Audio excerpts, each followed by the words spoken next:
page 7 is very interesting. The top says the matchup. This comes from a computer program we have which showed the race by fractions.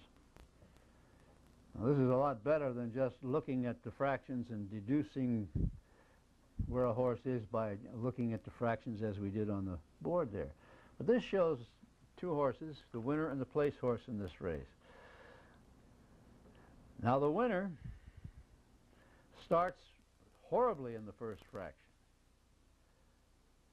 And this horse sure didn't take the lead. In fact, horse number 1 took the lead, and horse number 1 ends up 5th, if you'll notice to the right.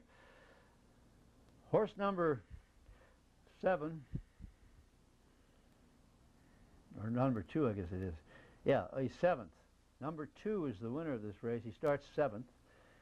He makes a big second fraction, or the misnomer turn time move, and drops down, has a losing. Ugh.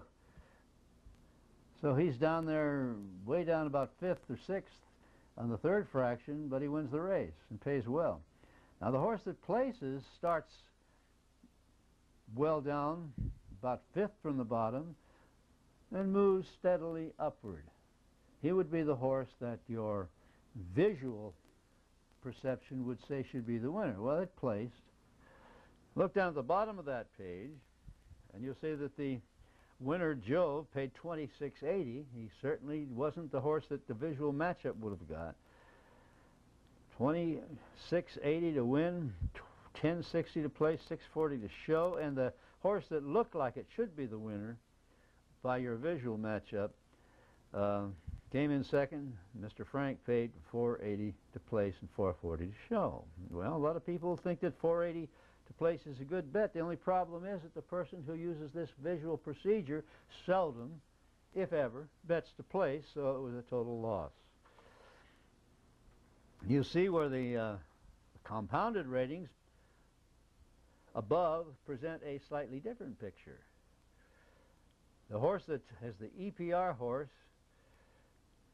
ranks 5th.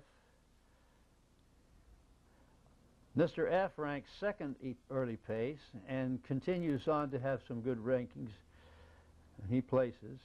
But our winner, he's early, he's 4th, he's late, he's 2nd. His total of late and early is 3rd. His turn time, which is a compounded rating, extracted rating, extrapolated from the fractions, and his hidden, which is definitely a compounded rating, they're both number 1.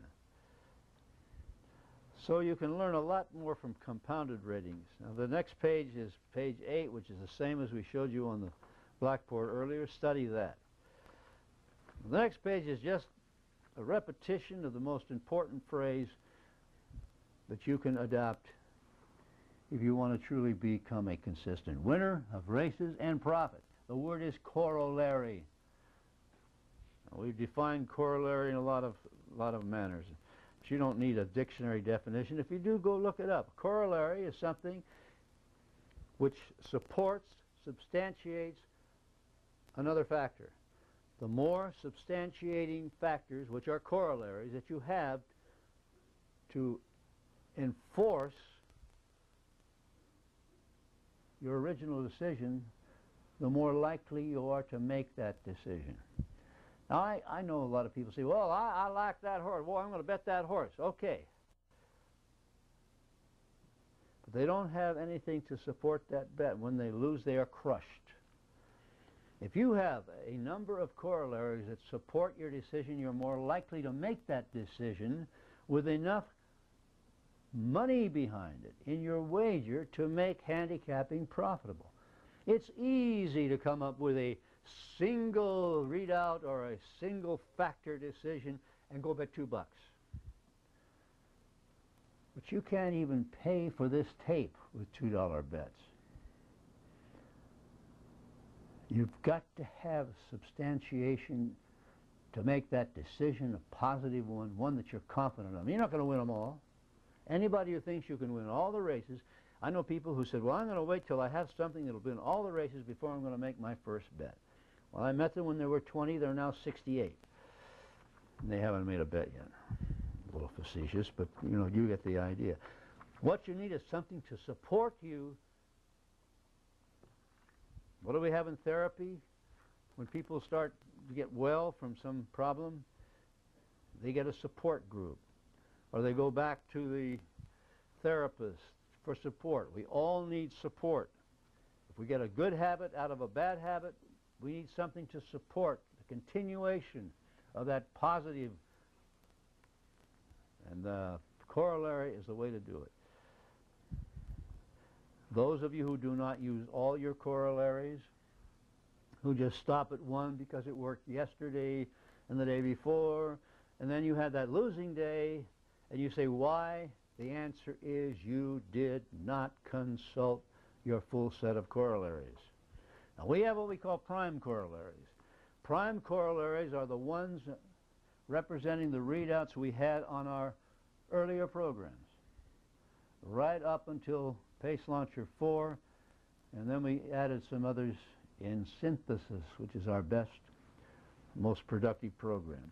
The prime corollaries are, and this particular readout you may not recognize because it's taken from the TrackMaster download, but it contains what you have on your synthesis that is not for the TrackMaster download.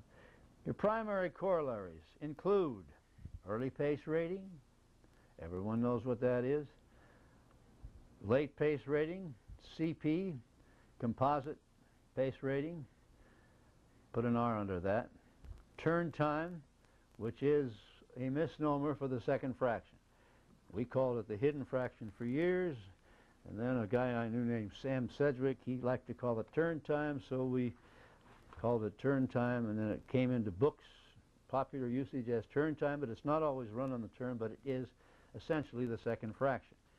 As we've gone into chaos math, it is more than just the second fraction, but that's another story, which we'll get into sometime, not today. Hidden energy, quite important. Before chaos math, hidden energy was simply the two hidden fractions added together and averaged, the second and third fraction. Now it's a little bit more intricate, but it's essentially the hidden fractions. Hidden energy is the hidden fractions, the second and the third, which are not shown in the racing form. They have to be extracted from the calls that are in the racing form. Factor W was once, W stood for win. It was once our most powerful rating back in the days of phase 3. It is still powerful, but it is not the all-powerful rating because racing has changed. Factor W was a composite of early and late, weighted, fractionalized, and all sorts of little manipulations to it, and it's still rather powerful, but not as powerful as it once was. The line score is the composite of adding those things up, and the rank divides it by the number of things used.